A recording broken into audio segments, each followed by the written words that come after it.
grant him my victory. And this was the basic source of strength of Ad-Dawlat al-Uthmaniyya al-Aliyya. This place was closely linked to the palace. The sheikh who was sitting here would very often be teaching the sultan, or with the sultan, or the sultan would be holding the halter of the chalabi of the dervishes as he came to this place, and that was an honor for the sultan. Or the sultan would ask for the honor of holding the towel as the chalabi or the dede who was sitting here performed his wudu. That was the relationship. The basic core of the turban of the Ottoman sultans was the taj and the sikke of the Mevlevi dervishes. When the sultan went off for jihad, he came to the maqam of Abu Ayyub al-Ansari, and he would be given his sword by the chalabi of the Mevlevi dervishes. They were hand in glove. And that was the reason for all of their victories, right up into the hearts of Europe. And it was only the Persians attacking it right at the other end of the empire that kind of made it hard, because they were fighting on two fronts. But who knows?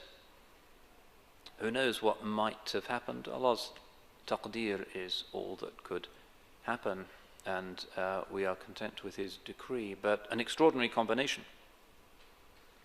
And if the Muslims want victory today, they should look at how that victory was possible. That was not some kind of ideological possibility, but it was a reality. Those armies were triumphant. So that's a funny thing.